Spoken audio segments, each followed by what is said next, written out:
수업 시작하겠습니다. 반갑습니다. 자, 오늘 도시개발법부터 보도록 하겠습니다.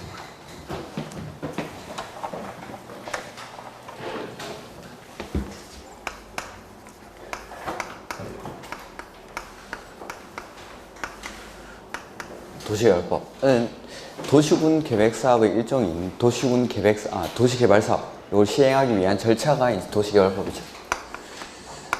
그래서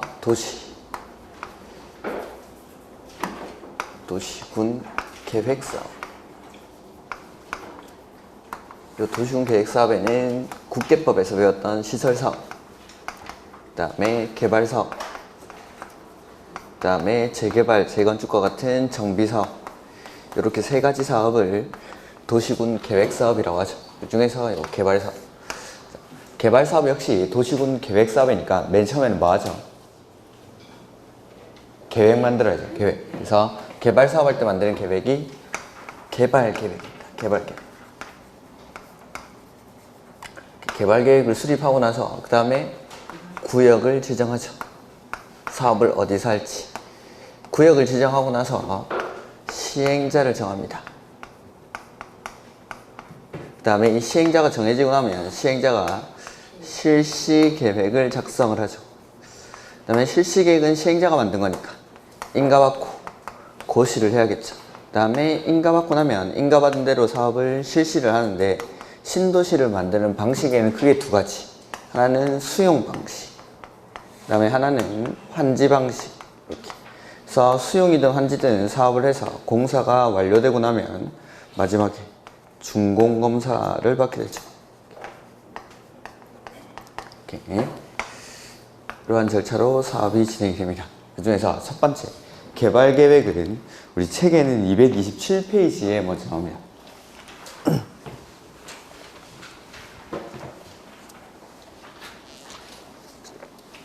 227페이지 개발 계획. 그래서 개발 계획에는 개발 계획의 개념은 이 개발 사업 전체의 헌법과 같은 역할을 하는 거라고 했고, 개발 사업 앞으로 만들어질 신도시의 방향을 제시하는 계획이 이 개발 계획. 그다음에 개발 계획을 수립하는 시기였는데, 개발 계획은 원칙 언제 수립하죠? 구역을 지정하기 전에, 구역 지정 전에 수립하는 게 원칙이죠. 근데 예외적으로 구역을 지정하고 나서 구역 지정 후에 개발 계획을 수립하는 경우가 있었죠? 미국. 그래서 개발 계획을 공모할 때, 내지는 미개발지역 해서 자연녹지, 자연녹지, 생산녹지, 그 다음에 도시 외의 지역, 그 다음에 주상공의 면적이 30% 이하인 지역, 요런데, 그 다음에 국가 균형 발전을 위해서 국장이 관계 중앙행정기관장과 협의해서 지정하는 곳, 요런 데서는 구역을 지정하고 나서 개발 계획을 수립할 수 있었습니다. 이렇게. 그 다음에 두 번째, 개발 계획의 내용인데, 개발 계획의 내용들은 굳이 따로 기억 안 하셔도 되는데, 이 중에서 구역을 지정하고 나서 개발 계획에 포함시킬 수 있는 게 있었죠? 빡세다. 네, 빡세다. 이렇게. 그래서 요 네 가지는 구역을 지정하고 나서 개발 계획에 포함시킬 수 있죠. 책은 몇 페이지?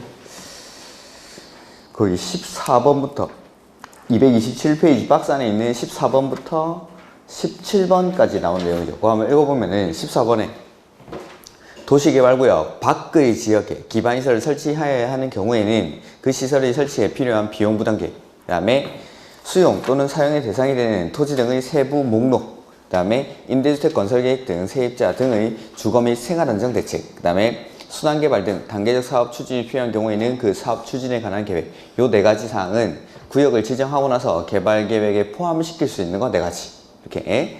그 다음에 세 번째, 개발 계획을 수립할 때 동의를 받는데, 이 동의는 수용이랑 환지 방식 중에 언제 동의를 받죠?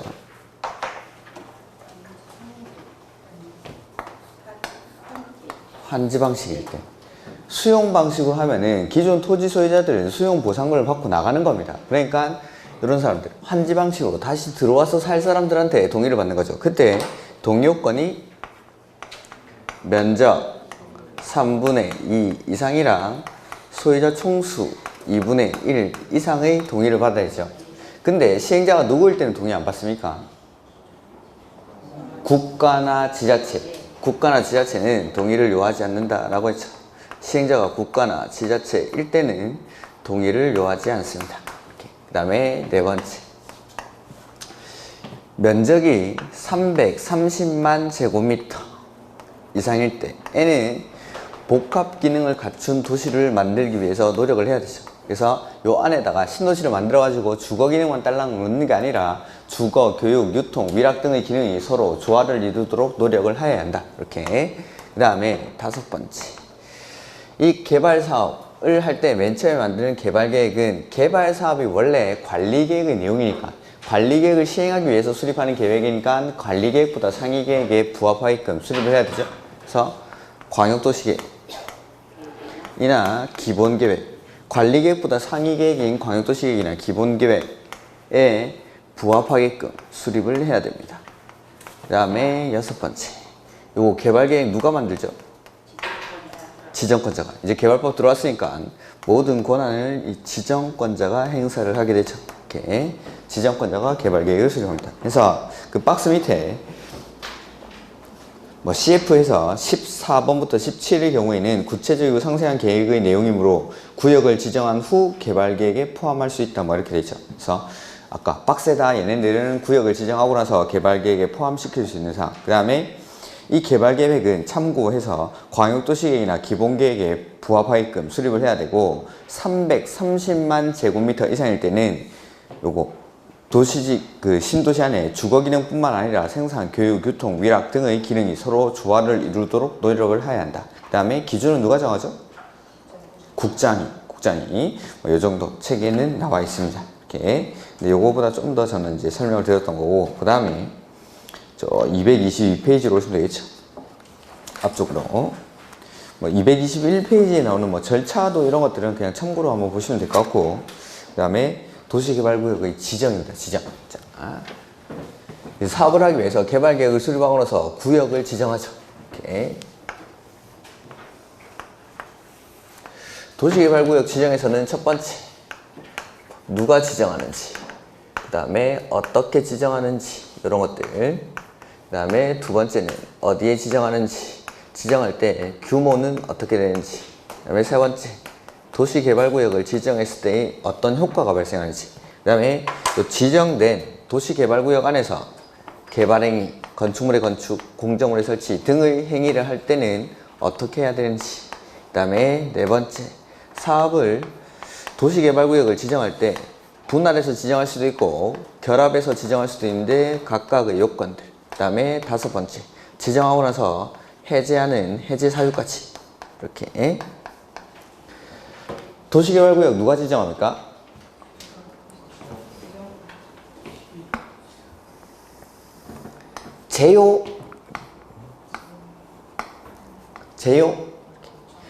제안하고 요청하고 라고 했죠. 제안하고 요청하고. 당연히 지정권자가 지정합니다.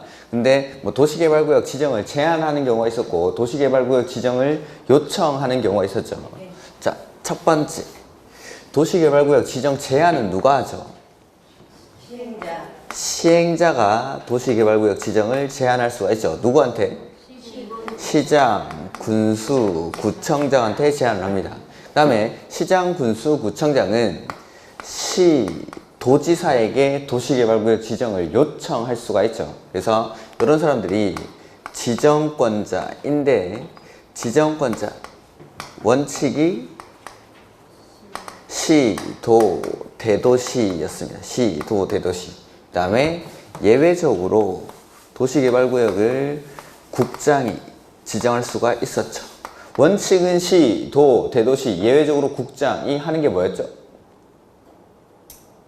관리계획의 결정권자도 요 사람들.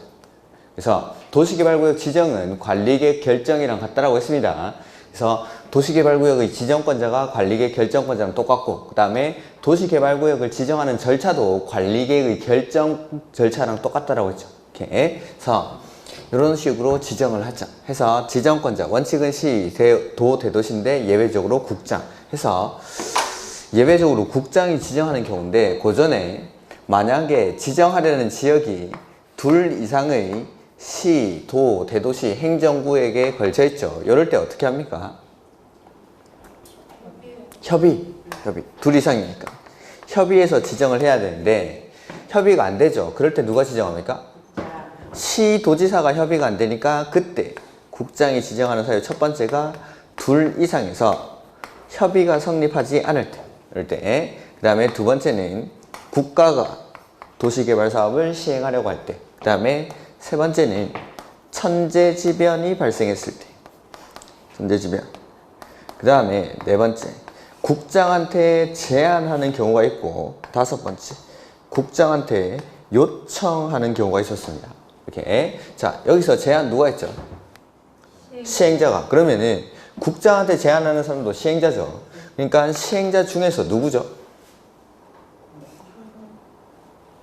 공공기관이나 정부 출연기관의 장이.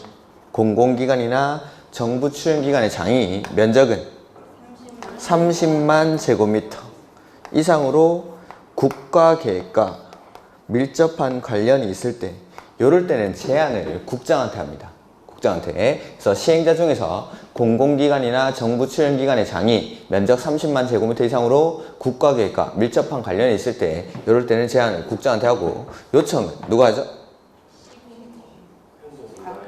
그렇죠. 이 원칙은 시장, 군수, 구청장이 하는데 여기 국장한테 요청하는 사람은 관계 중앙행정기관의 장이 국장한테 요청을 하죠. 면적은?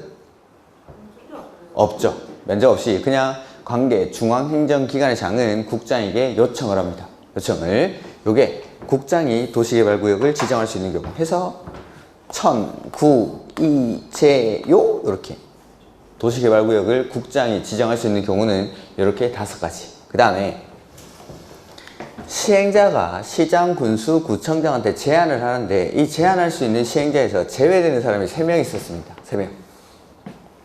국가, 지자체, 그리고 조합을 제외한 시행자가 시장, 군수, 구청장한테 제안을 하는 거죠. 근데 이 시행자가 제안하려고 할 때 민간 시행자의 경우에는 제안 시 동의가 필요한데 그 동의 요건이 면적 3분의 2 이상의 동의를 받아서 제안을 합니다. 민간은.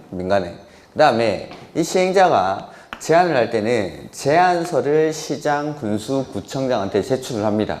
근데 제안하려는 지역이 둘 이상의 시, 군, 구, 행정구역에 걸치죠. 제안서 어디다 갖다 주면 됩니까? 면적이 큰 데다가. 면적이 큰 시, 군, 구, 행정구역에다가 제안서를 제출합니다.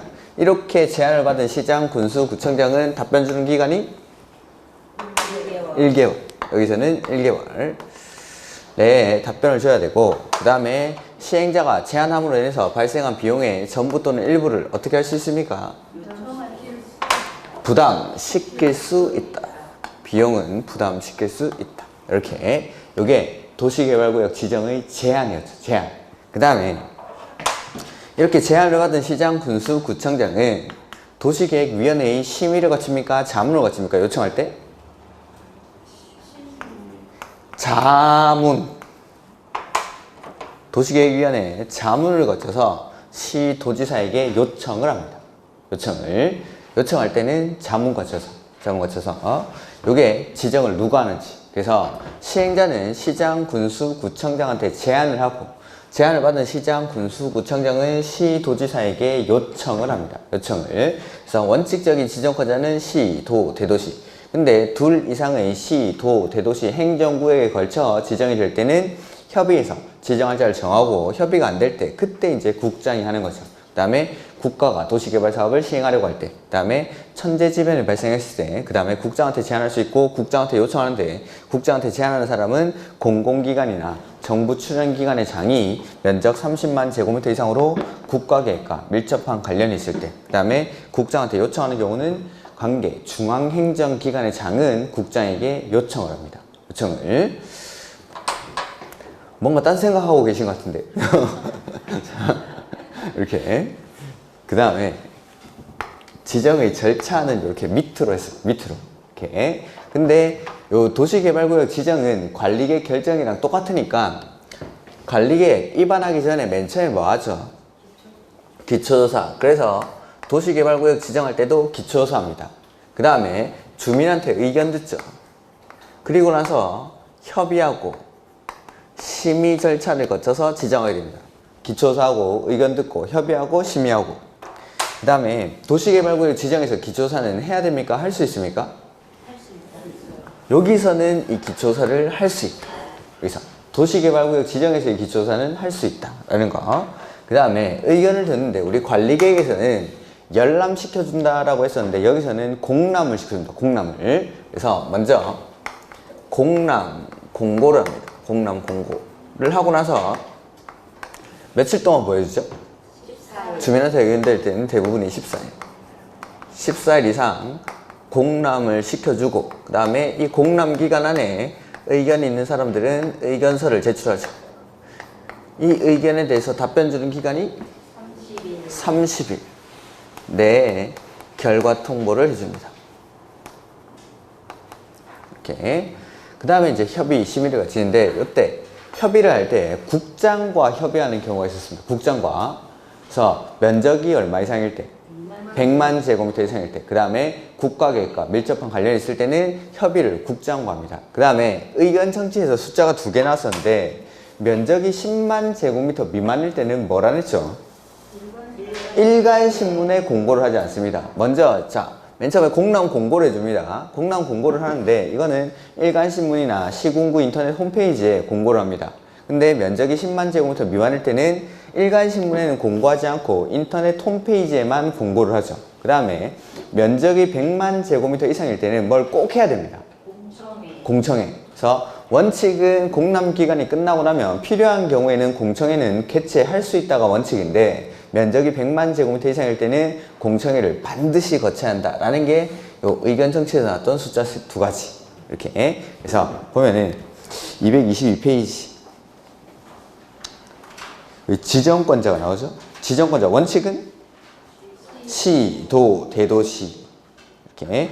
다만 다음의 어느 하나에 해당하는 자는 계획적인 도시 개발이 필요하고 인정하는 때는 도시개발구역 지정할 수 있다 해서 그래서 그걸 이제 시도 대도시를 밑에다가 풀어 써놓은 게 그렇게 써놓은 거죠. 근데 이제 가로 이번에 예외적 지정권자 해서 국장이 지정할 수 있는 경우가 나오죠.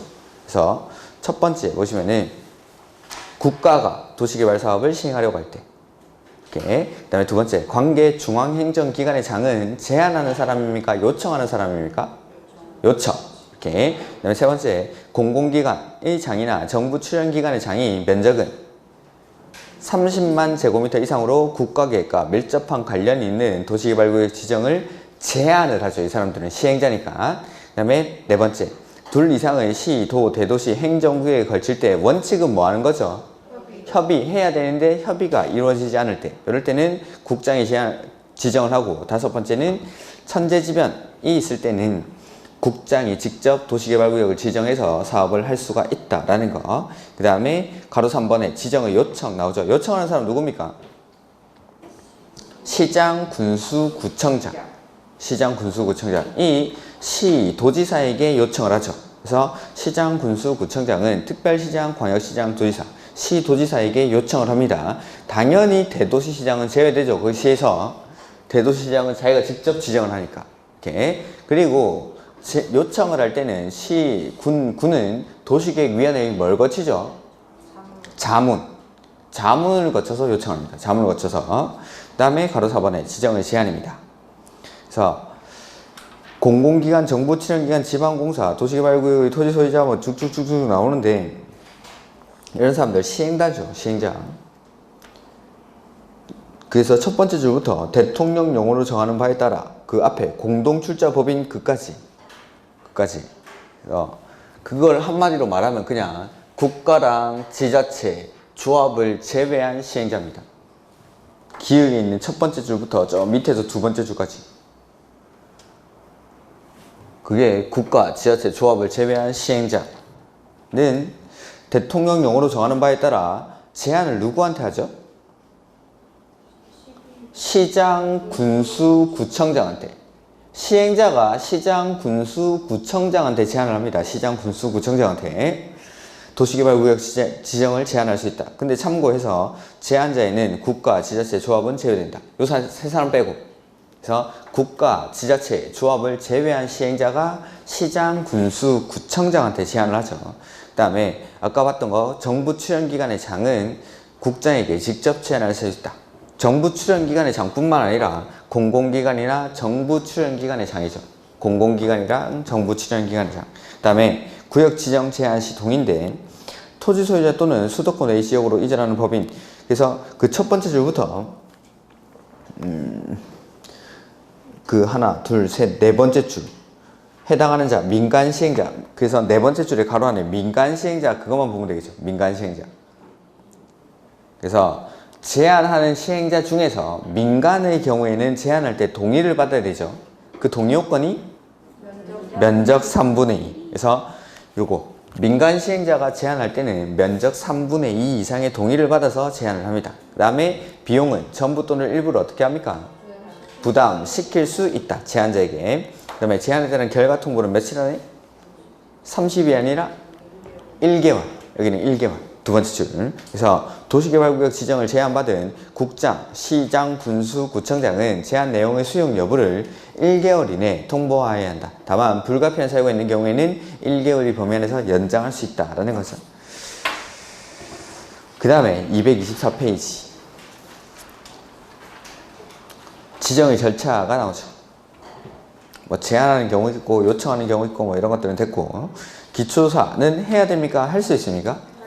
그래서 임의적 사항이라고 되어 있죠. 임의적 사항. 그 다음에 공람 또는 공청회라고 되어 있는데 먼저 공람 공고를 먼저 합니다. 일간신문이나 인터넷 홈페이지에.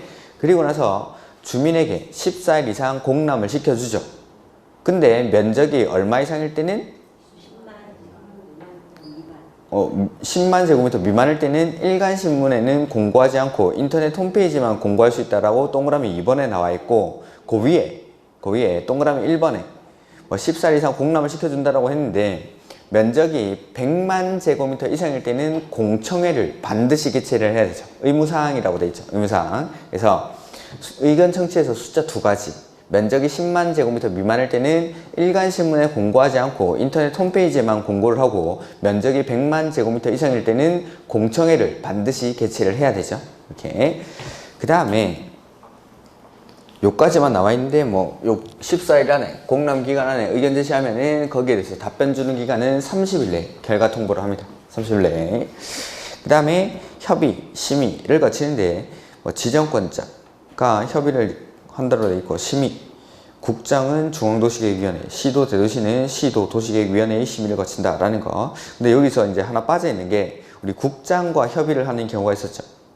국장과 협의하는 경우. 그래서 면적이 100만 제곱미터 이상일 때랑 그 다음에 국가계획과 관련이 있을 때는 협의를 국장과 합니다. 협의를. 그 다음에 지정고시. 그래서 지정고시 하면은 시도 대도시시장이 지정을 하고 그 다음에 효과는 옆에 페이지에 나올 건데 도시개발구역 지정의 효과가 여기 이제 같이 나와 있는. 자, 이걸 한번 써보죠. 그래서 여기 이제 요까지가 누가 지정하는지, 그 다음에 어떻게 지정하는지에 대한 내용이고, 그 다음에 도시개발구역 지정의 효과는 도시개발구역이 지정이 되면 여기를 뭘로 봐주죠? 도시지역이랑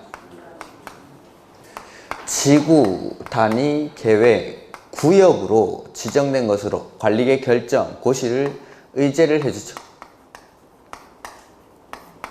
근데 단 어디에선 그렇지가 않죠. 취락지구랑 지구 단위 계획구역으로 이미 지정되어 있는 지역 이런 데서는 그러하지 아니하다. 취락지구랑 지구 단위 계획구역에서는 그러하지 아니하다. 이렇게. 그래서 동그라미 2번에 효과 보시면은 도시지역이랑 지구 단위 계획구역 결정 고시를 의제하죠. 다만 주위에 지구 단위 계획구역과 취락지구에서는 그러하지 아니하다. 이렇게. 그 다음에 행위 제한, 도시개발사업 제외하고 개발행위 허가. 이렇게 말을 다 줄여놓으니까 도시개발사업 빼고 건축물의 건축, 공작물의 설치, 토지의 형질 변경, 토속 채취, 토지의 분할, 물건을 쌓아놓는 행위 이런 것들 할 때는 특별시장, 광역시장, 시장, 군수한테 허가받아야 됩니다. 허가. 이렇게. 그다음에 요거 도시개발구역이 지정이 되면은 여기를 도시지역이랑 지구 단위 계획구역으로 관리계 결정이 고시된 것으로 의제를 해주니까 여기에 대한 지형도면교시는 사업시행기간 안에 하라는 거죠. 사업시행기간 안에. 이렇게. 그 다음에 니은에 건축물의 건축, 뭐 토지 형질 변경, 토속지, 토지 분할, 중목의 벌채 및 식재 이런 것들은 허가받아야 한다. 그 다음에 뭐 천재지변 등의 사유 뭐 이런 것들은 허가 없이도 천재지변이 아니라 허가 없이 할 수 있는 거는 뭐 응급조치라든지 이런 것들이죠. 그 다음에 기득권법, 도시개발구역. 자.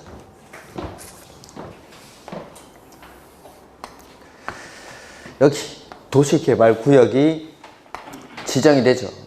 이 도시개발구역 지정 당시에 이미 사업이나 공사에 착수를 한 사람, 이 사업 개설하려면 어떻게 하죠? 원칙이 30일 내에 신고하고 하죠. 원칙이. 도시개발구역 지정 당시에 이미 사업이나 공사에 착수한 사람은 원칙이 30일 내에 신고하고 그 사업이나 공사를 계속할 수 있다라는 게 도시개발구역 지정에서의 기득권부. 이렇게. 그 다음에 뭐 지정하고 나면 공람을 시켜준다라는 거고 225페이지에 도시개발구역 지정의 효과 보시면은 지정권자 원칙 뭐 개발구역 지정과 동시에 개발계획 수립 예외 이건 지정의 효과가 아닌데 그래서 이거는 개발계획의 수립 시기에 관한 문제죠. 개발계획 수립 시기 원칙은 구역 지정함과 동시에 개발계획을 수립을 해야 되는데 구역을 지정하고 나서 개발계획을 수립하는 경우가 있었죠. 요거 미국 공일 때 그래서 예외 개발구역을 지정한 후 개발계획을 수립해서 첫 번째는 개발계획을 공모했을 때 그 다음에 일정한 요건을 충족하는 지역이라고 되어 있는데 이게 이제 미개발지역 자연녹지, 생산녹지 그 다음에 도시 외의 지역 그 다음에 주상공의 면적이 30% 이하인 지역 이런 것들 그 다음에 국가 균형 발전을 위해서 관계 중앙행정기관의장과 협의해서 지정하는 곳 이런 데서는 구역을 지정하고 나서 개발계획을 수립할 수가 있었죠. 그 다음에 구역 내 수용 또는 사용의 대상이 되는 토지 등이 있는 경우 토지 세부 목록을 포함 뭐 이런 것들이 그 다음에 3번 요게 이제 도시개발구역 지정의 효과죠. 도시개발구역이 지정이 되면 뭘로 봐줍니까? 도시지역과 지구 단위 계획 구역 구역으로 지정된 것으로 간주를 해주죠. 이렇게. 다만 가로 안에 어디는 그렇지 않죠. 취락지구랑 지구 단위 계획 구역에서는 그러하지 아니다. 이러한 효과가 발생하지 않습니다. 해서 도시개발구역이 지정이 되면 이 지역을 도시지역이랑 지구 단위 계획 구역으로 관리계획 결정 고시가 된 것으로 의제를 해주는데 단 취락지구나 지구 단위 계획 구역에서는 그러하지 아니다. 그리고 여기에 대한 지형도면고시는 사업 시행 기간 내에 하면 되죠. 국계법 규정에도 불구하고 그 다음에 시도 대도시 시장이 구역을 지정 고시한 경우에는 국장에게 통보를 요함 이런 것들은 됐습니다. 그 다음에 개발행위 허가는 특별시장, 광역시장, 시장, 군수가 허가권자입니다. 특, 광, 시, 군에게. 그 다음에 뭐 허가 받아야 되는 행위는 건축물의 건축, 공작물의 설치, 토지의 형질 변경, 토속 채취, 토지의 분할, 물건을 쌓아놓는 행위. 그 다음에 하나 더 중목의 벌채 및 식재. 중목의 벌채 및 식재까지. 근데 이 건축물의 건축에서 포함되는 행위가 건축물의 건축뿐만 아니라 대수선이랑 용도 변경도 허가사항입니다. 개발구역에서는 대수선이랑 용도 변경도 이렇게. 그 다음에 예외적 가능행위 생업, 경작, 지장, 주지, X 말을 다 줄여놔가지고 그래서 응급조치 이런 것들은 허가 안 받고 할 수 있죠. 응급조치. 그 다음에 뭐 도시개발 사업에 영향을 주지 아니하는 범위 안에서의 토속 대치, 그 다음에 남겨두기로 결정된 대지에 물건을 쌓아놓는 행위 이런 것들, 관상용 중목의 임시식재 이런 것들은 허가 안 받아도 되는데 어디다 심으면 안 되죠? 경작지에서의 임시식재는 제외한다 라고 했었죠. 이렇게. 그 다음에 기득권보 아까 말씀드렸던 거 요거 구역 지정 당시에 이미 사업이나 공사에 착수한 사람은 요거 그냥은 안 되고 30일 내에 신고하고 이 사업이나 공사를 계속할 수가 있죠. 이렇게. 그 다음에 도시개발구역 지정 면적이 나오죠. 이렇게. 요게 이제 요거 어디에 지정하는지, 그 다음에 지정할 때 규모는 어떻게 되는지, 이런 것들이죠.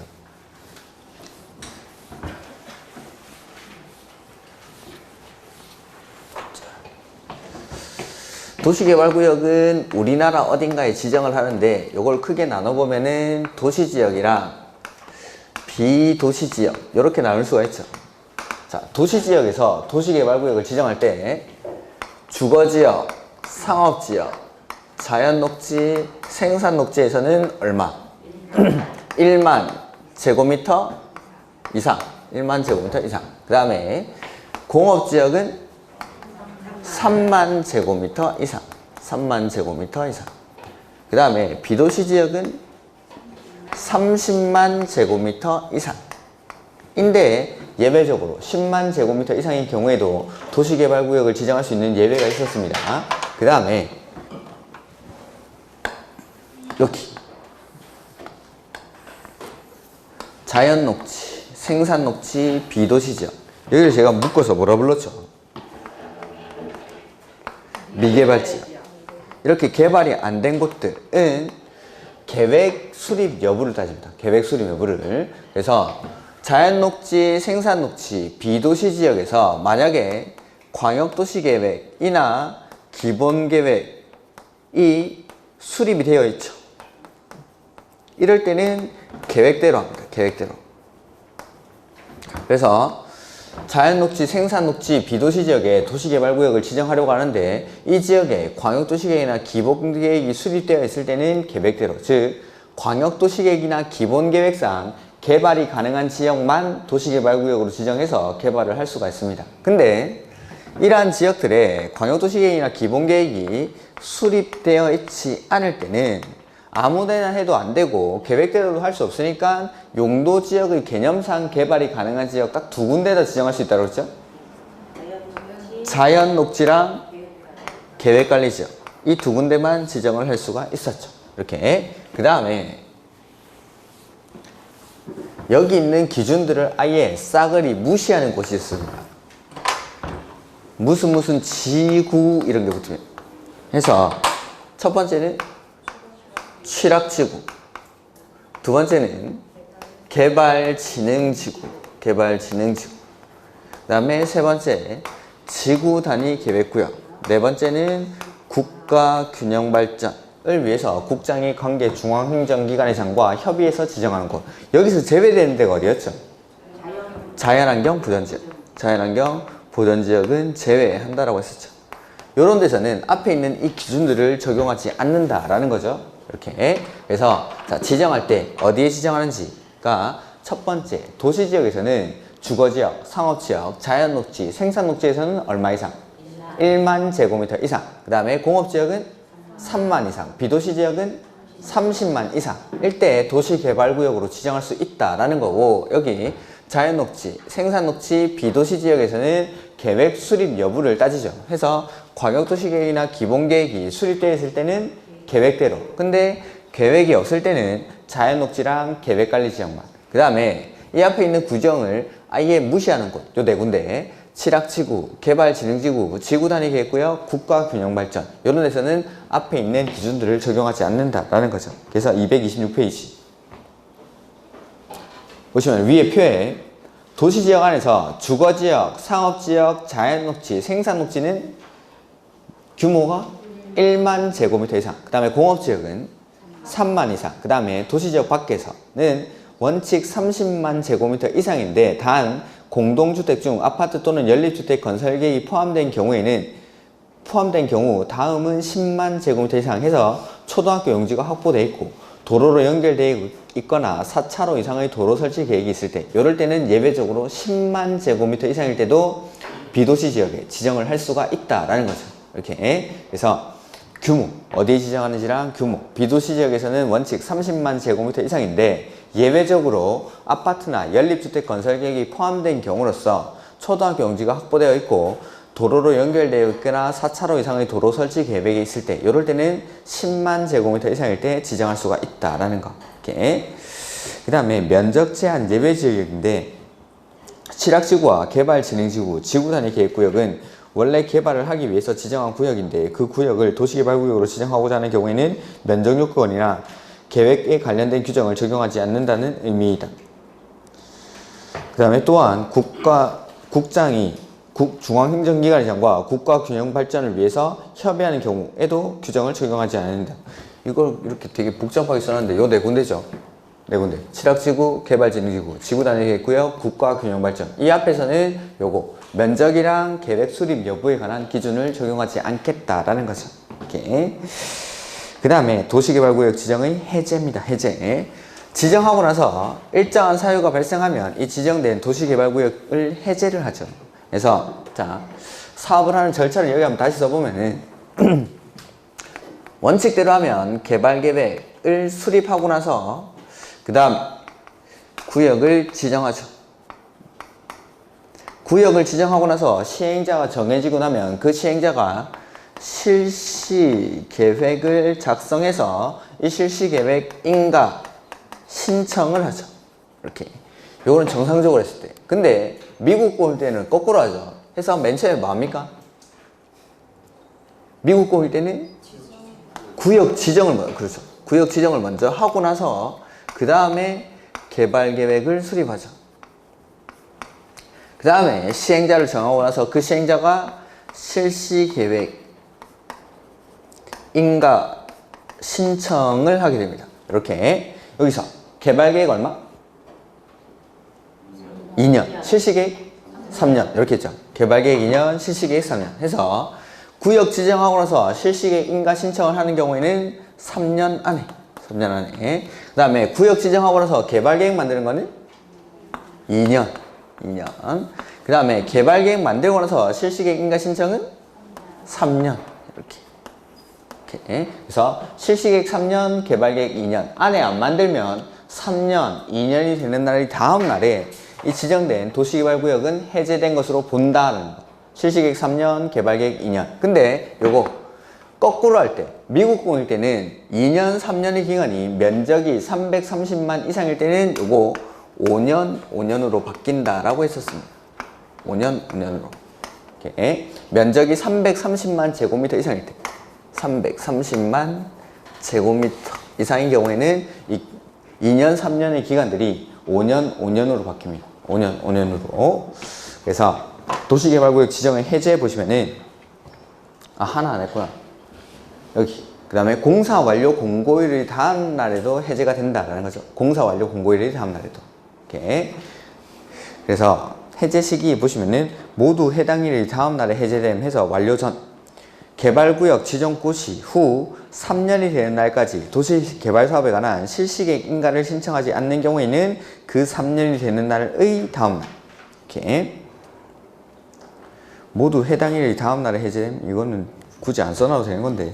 그 다음에 완료 후 개발사업의 공사 완료 공고일의 다음 날에 해제되죠. 근데 환지 방식으로 할 때는 환지 처분 공고일의 다음 날에. 이렇게 사업 다 끝나고 나서도 도시개발구역이 해제가 된다라는 거죠. 그 다음에 2번. 개발구역을 지정한 후 개발계획을 수립하는 경우 해제 사유해서 거꾸로 할 때는 구역 지정하고 나서 자연녹지, 생산녹지와 도시 외지역, 국가균형발전을 위해 관계 중앙행정기관의 장과 협의하여 도시개발구역으로 지정하고자 하는 지역 이랑 당해 도시개발구역에 포함된 주거지역, 상업지역, 공업지역의 면적이 전체 30% 이하인 지역, 그 다음에 개발계획을 공모한 지역. 요게 아까 거꾸로 할 수 있는 사유죠. 미국공. 앞에 안 써놔서 여기다 써놓은 것 같은데, 이런 데서는 개발구역을 지정한 후에 개발계획을 수립이 가능한 지역은 다음에 해당하는 날의 다음 날 해서, 첫 번째는 구역을 지정하고 나서 개발계획은 얼마? 2년. 그 다음에 동그라미 2번에 개발계획 수립하고 나서 실시계획인가 신청은 얼마입니까? 3년. 근데 다만 뒤에 보시면은 거꾸로 할 때만 면적이 330만 제곱미터 이상일 때는 얼마로 바뀌죠? 5년으로. 그 다음에 해제 효과는 원래 용도 지역 등으로 환원된 것으로 보죠. 다만 사업 완료로 인한 해제일 때는 그러하지 아니하다. 이렇게. 그리고 해제되고 나면 고시에서 알려주라는 거. 이런 것들. 이렇게. 그래서 여기까지가 도시개발구역 지정에 관한 부분. 그래서 첫 번째, 누가 지정하냐라는 게 이거. 제요. 제안하고 요청하고. 그래서 시행자는 시장, 군수, 구청장한테 도시개발구역 지정을 제안할 수 있고, 그 다음에 시장, 군수, 구청장은 시도지사에게 요청을 합니다. 요청을. 그래서 도시개발구역을 지정하는 사람이 원칙은 시, 도, 대도시. 예외적으로 국장. 근데 만약에 지정하려는 지역이 둘 이상의 시, 도, 대도시 행정구역에 걸칠 때는 협의. 근데 협의가 안 될 때 국장이 하죠. 그 다음에 국가가 사업을 시행하려고 할 때, 천재지변이 발생했을 때, 그 다음에 국장한테 제안할 수 있고, 국장한테 요청할 수 있고, 국장한테 제안하는 사람은 공공기관이나 정부 출연기관의 장,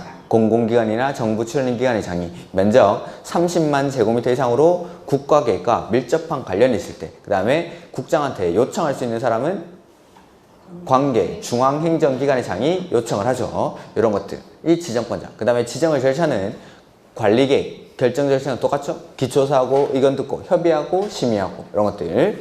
그 다음에 뭐 어디에 지정하는지, 규모는 어떻게 되는지 이런 것들. 주, 상, 자, 생일 이렇게. 그 다음에 공업지역은 3만 이상, 비도시지역은 원칙 30만 이상인데 아파트나 연립주택 건설 계획이 포함된 경우로서 초등학교 용지가 확보되어 있고 도로로 연결되어 있거나 4차로 이상의 도로 설치 계획이 있는 경우에는 10만 제곱미터 이상. 그 다음에 자연녹지, 생산녹지, 비도시지역과 같은 이런 미개발 지역은 계획이 수립되어 있으면 계획대로, 즉 광역도시계획이나 기본계획상 개발이 가능한 지역만 개발할 수가 있습니다. 도시개발구역으로. 근데 계획이 없을 때는 자연녹지랑 계획관리지역. 근데 이 기준들을 적용 안 하는 곳이 4군데.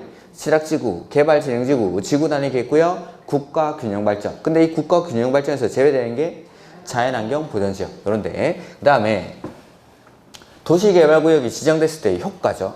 뭘로 봐줍니까?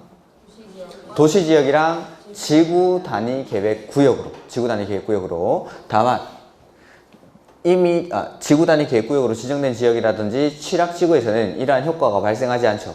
그리고 여기에 대한 지형도민 의시는 사업 시행 기간 내에. 그 다음에 요 안에서 지정된 도시개발구역 안에서 건축물의 건축, 공작물의 설치, 토지의 형질 변경, 토속 채취, 토지의 분할, 물건을 쌓아놓은 행위, 중목의 벌채 및 식재 이런 것들 할 때는 허가받고 해야 되죠. 특, 광, 시, 군에게. 근데 뭐 허가 안 받을 수 있는 행위는 우리 정비법에서 봤던 내용이랑 똑같습니다. 거기 노트에는 그게 아무것도 안 적혀있죠. 왜냐하면 33페이지 가볼까요? 노트에.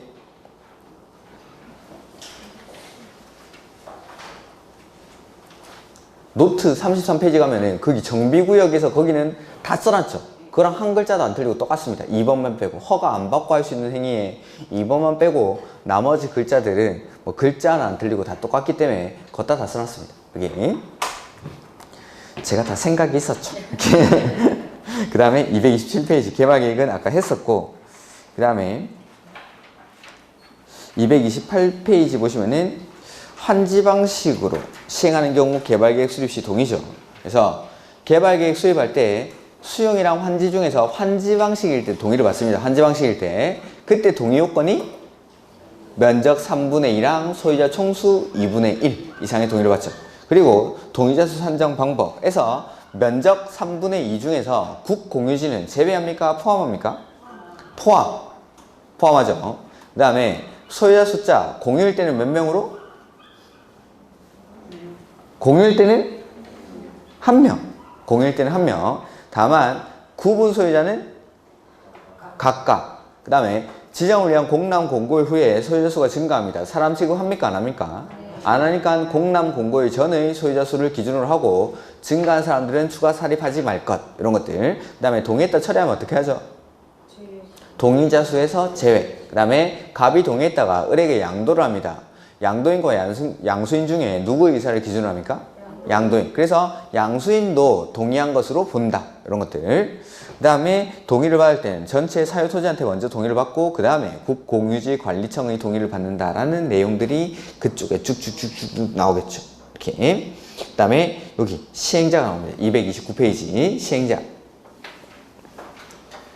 시행자는 제가 크게 나눠가지고 공공이랑 민간으로 나눴죠. 공공 부분의 시행자에는 국가자치, 공공기관, 정부 출연기관, 지방공사. 여기 공공기관은 각종 공사들이 있습니다. 각종 공사들. 한국토지주택공사, 한국수자원공사, 한국농촌공사, 한국관광공사 이런 것들. 정부 출연기관은 두 가지가 있었죠. 한국철도시설공단이랑 제주국제자유도시개발센터. 근데 얘네들은 딱 정해진 사업만 합니다. 한국철도시설공단은 역세권 개발 사업만 시행할 수 있고, 제주국제자유도시개발센터는 제주도에서 시행하는 도시개발 사업만 시행할 수가 있었습니다. 이런 것들. 그 다음에 지방공사까지가 공공 부분의 시행자. 그 다음에 민간 부분의 시행자에는 토지 소유자, 조합, 그 다음에 수도권 외 지역으로 이전하는 법인, 그 다음에 능력이 있는 사람들, 이런 사람들. 그 다음에 공동출자법인은 지분을 누가 많이 가지고 있느냐에 따라서 성격이 공공이 되기도 하고 민간이 되기도 하고, 이렇게. 그 다음에 그 민간 부분의 사업시행자 참고해가지고 뭘 막 써놨는데, 자, 참고의 첫 번째 한번 볼까요? 회. 자, 구역 지정 제한 시동이. 아까 도시개발구역 지정을 할 때 제한할 수 있는 사람이 누구였죠? 시행자가 시장, 군수, 구청장한테 제한하죠. 그 시행자 중에서 민간이 제한하려고 할 때는 동의받아야 되죠. 그 동의요건이 면적 3분의 2. 그 다음에 나중에 이건 다 나올 건데, 토지 상환채권은 공공만 발행합니까? 민간도 발행합니까? 민간도. 네, 모든 시행자가 발행합니다. 그리고 민간이 채권 발행할 때는 뭐 받아야 되죠? 보증.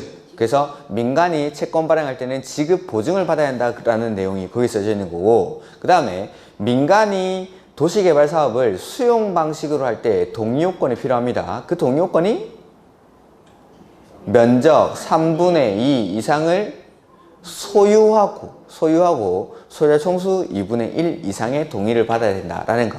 이렇게. 그 다음에 수용 방식으로 할 때 조성토지 등을 공급하기 전에 미리 돈 받을 수 있죠. 선수금. 자, 선수금을 받기 위한 요건이 공공이랑 민간이 좀 다릅니다. 공공의 경우에는 소유권을 얼마나 확보해야 되죠? 10%. 공공이 선수금을 받기 위한 요건은 소유권을 10% 확보하면 되는데, 민간의 경우에는 소유권은 100% 확보하고 공사 진척률이 10% 필요합니다. 그걸 써놓은 겁니다.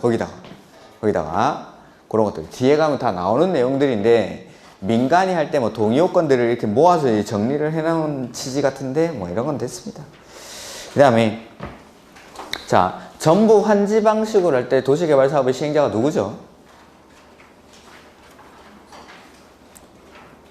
거기 229페이지 밑에 그거 나와 있는데, 지정권자는 도시개발구역 전부를 환지 방식으로 시행하려고 할 때 도시개발구역의 토지 소유자나 조합을 시행자로 지정을 해야 되죠. 전부 환지 방식으로 할 때는 원칙적으로는 토지 소유자나 조합이 사업의 시행자가 되는 게 원칙인데, 예외적으로 지자체 등이 사업을 시행할 수 있는 경우가 있었죠. 이거 2배라고 해요. 2배. 2분의 1 병행. 2분의 1 병행. 뒤에 보면 나오겠죠. 그래서 2분의 1은 3번에 나오죠. 국공유지를 제외한 면적 2분의 1 이상에 해당하는 토지 소유자 및 소유자 총수 2분의 1 이상이 지자체 등의 시행에 동의한 경우. 그 다음에 1은 동그라미 1번에 서 개발계획 수립 고시로부터 1년 안에 시행자 지정 신청이 없거나 신청 내용이 위법 부당하다고 인정하는 경우, 이럴 때. 그 다음에 2번에 지자체장이 집행하는 공공시설에 관한 사업과 병행할 필요가 있을 때. 그래서 2분의 1 병행. 이거 아마 노트에 정리가 돼 있을 겁니다. 이거는 2분의 1 병행. 이렇게. 그 다음에 3번에 시행자 지정의 변경 사유. 요거는 어떻게 했죠? 그렇죠. 1번 1, 2, 3, 4가 아니라 1번 1년, 2번 2년, 3번 취소, 4번 부도 파산. 이렇게. 그래서 중간에 놔뒀던 게 여기 실시 계획 인가를 기준으로 해서 1번 1년, 2번 2년, 3번 취소, 4번 부도 파산.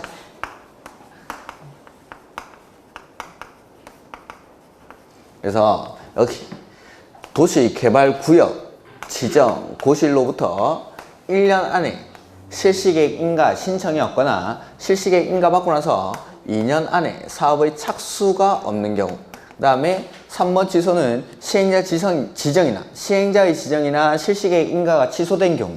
4번째, 사업 시행자의 부도나 파산. 이럴 때는 시행자를 변경할 수 있었습니다. 이렇게 그 사유들이 거기 나오죠.